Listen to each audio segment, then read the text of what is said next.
Hey, welcome to DevMix.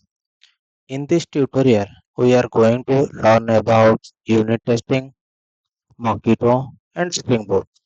We will understand from basic scenarios to the advanced technique for writing test cases for our services and controllers. So, I have divided this tutorial into four parts. In part 1, if you see here, we'll learn about introduction to unit testing, introduction to Mockito methods and annotations. Then introduction to unit testing, we'll learn about like what is unit testing, why unit testing, those things we are going to discuss.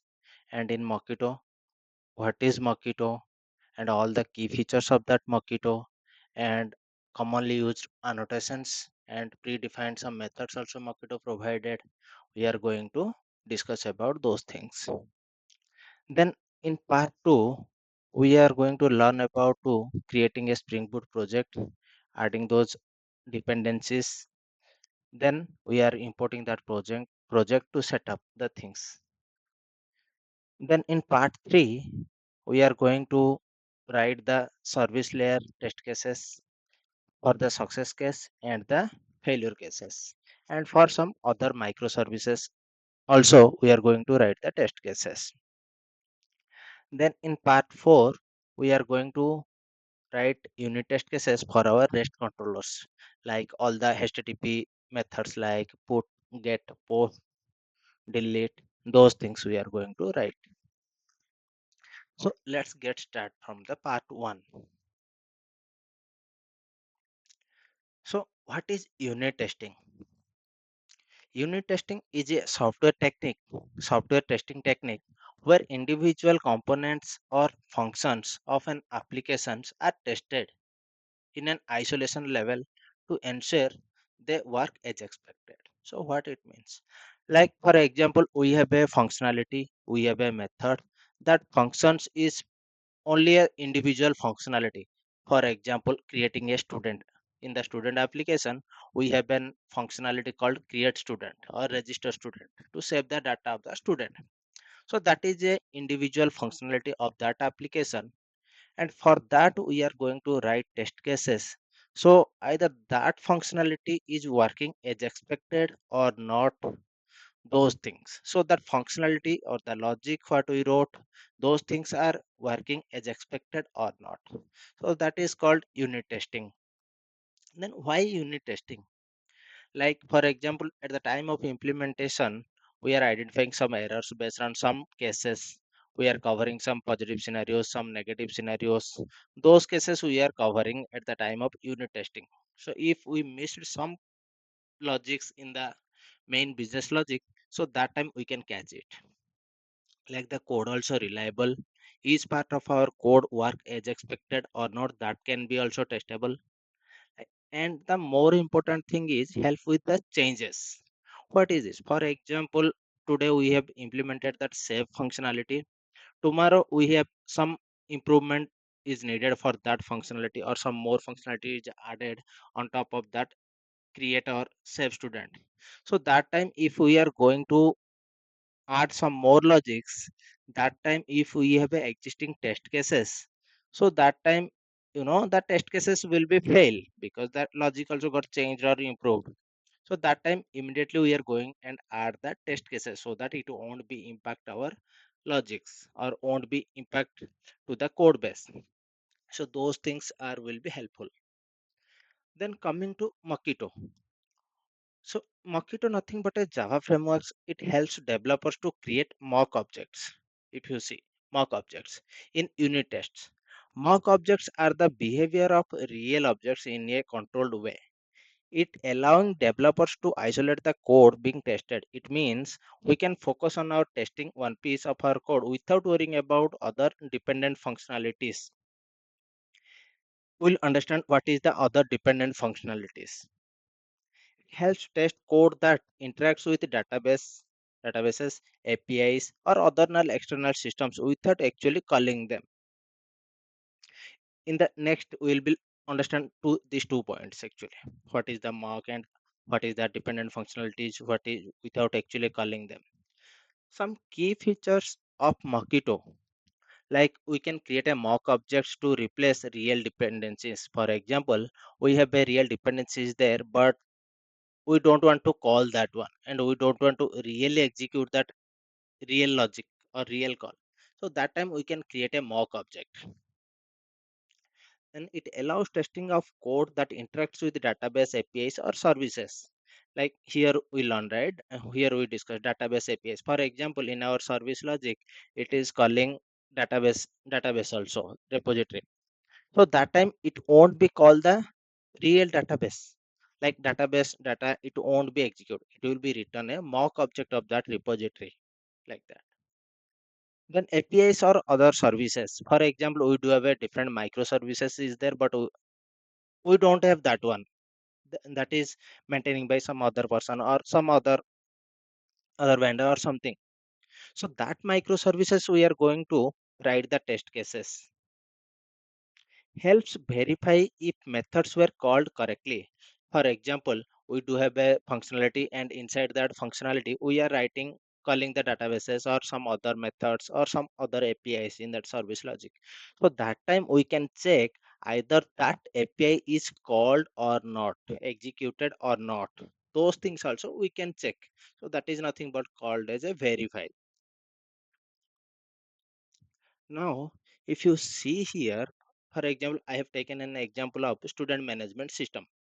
In a student management system, we have a controller, as you already know about this controller, service, repository. Then repository will be called to database.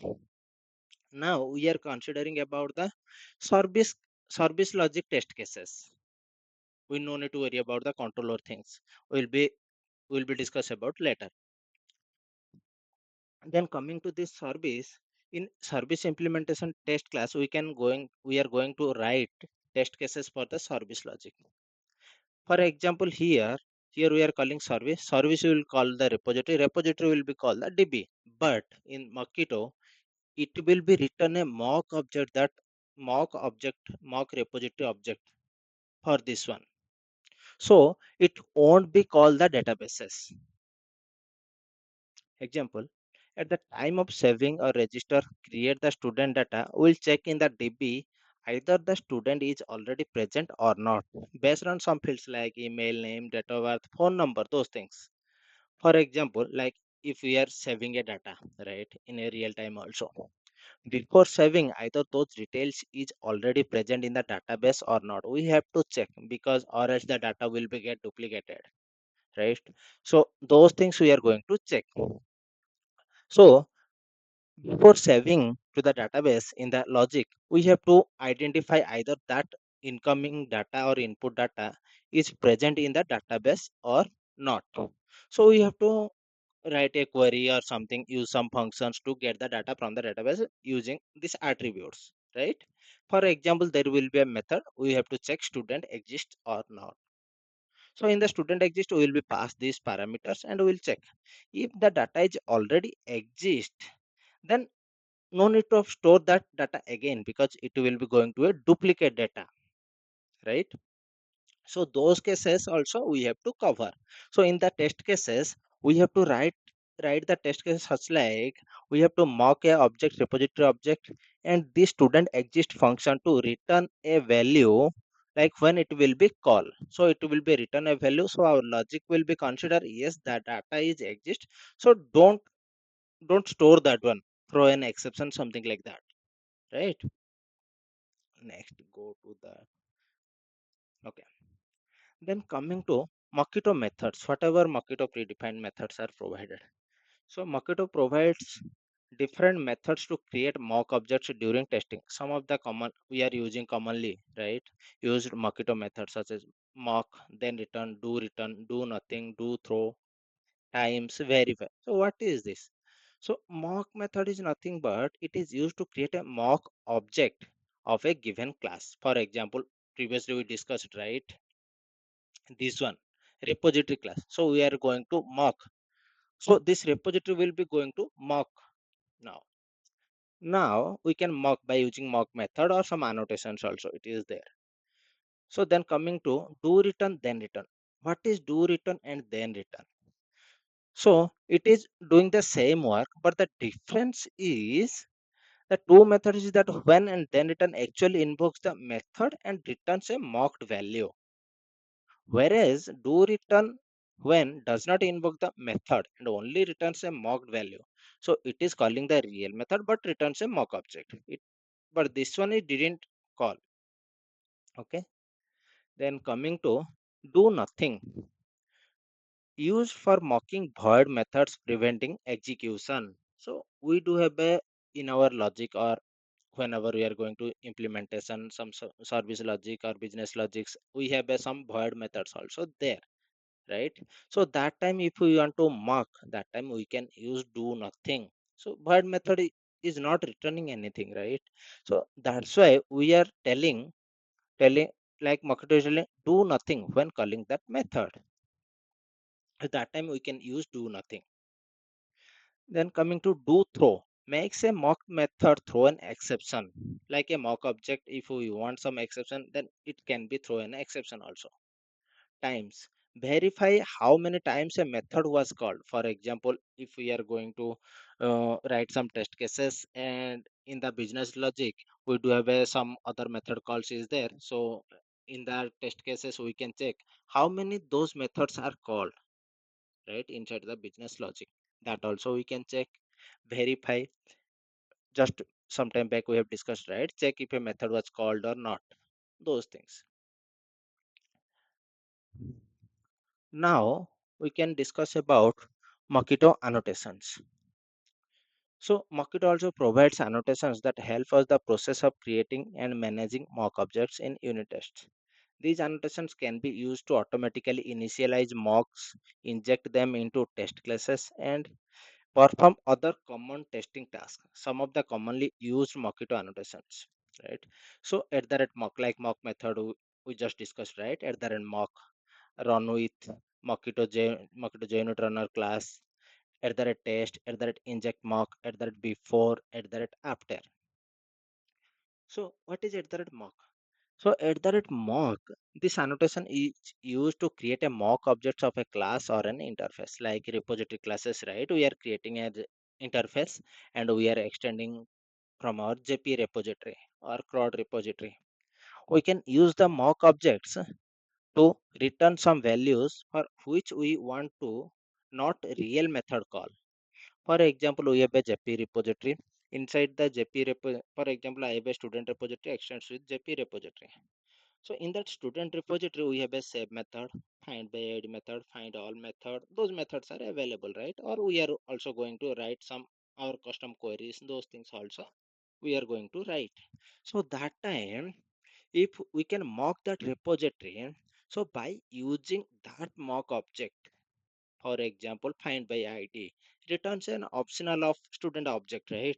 So that time you by using that mock object, we can return a optional of student entity classes, student entity object, so that it won't be called the re- like real method call, like real find by id method won't be called, but it will be written a mock object data. So the database interactions will be not happen here.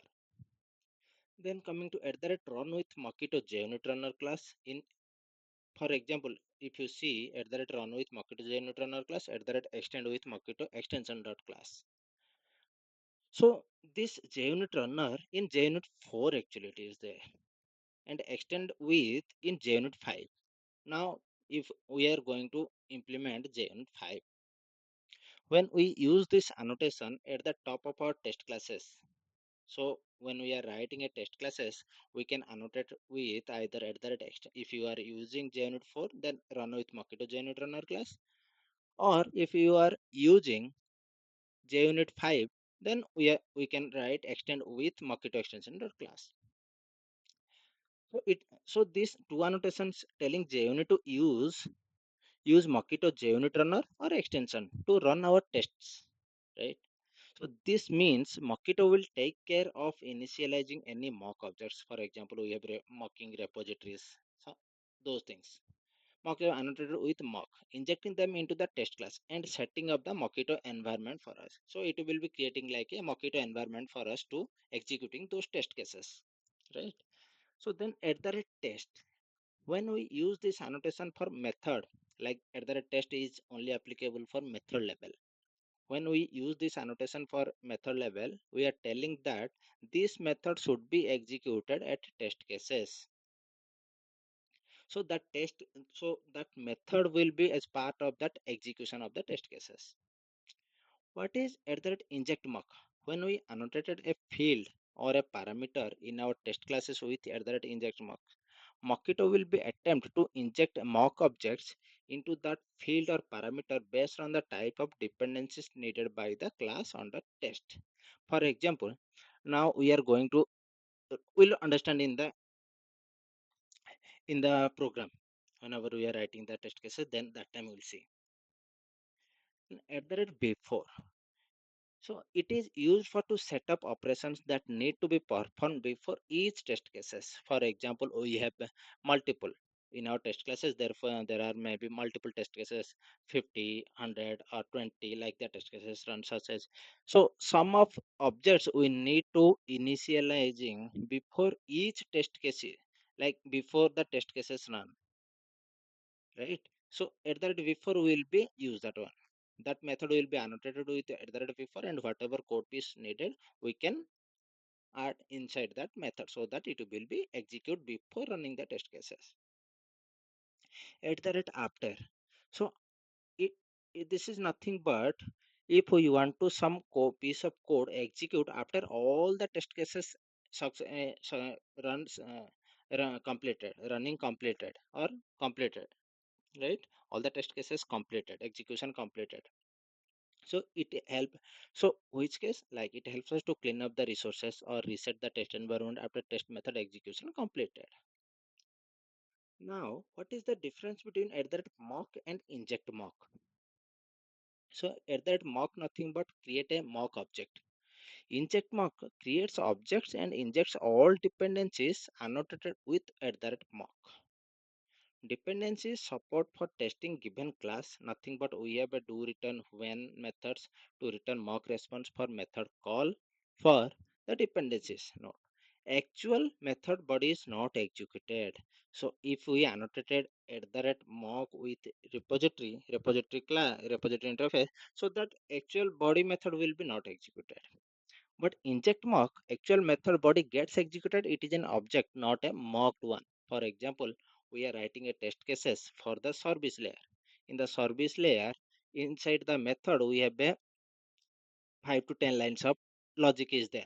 Inside that 5 to 10 lines, we have a repository to call the database. So the repository in the test class, we are writing as a mock at the rate mock. So that method won't be called, but in the target class implementation class, we have annotated at that inject mock inside the test classes. That will be executed. So that is the difference. This one will be used for the dependencies inside the target class. In the service, we have a target class is nothing but our service class. Inside the service, we have a repository dependent class, right? So for that, we are doing at the rate mock. This one will be use the class which class we are going to write test cases. Correct. Now, so in part 2, we are going to discuss about like how we are going to create the Spring Boot project, all the things like creating, setting up, adding dependencies, those things we are going to discuss. Thank you so much.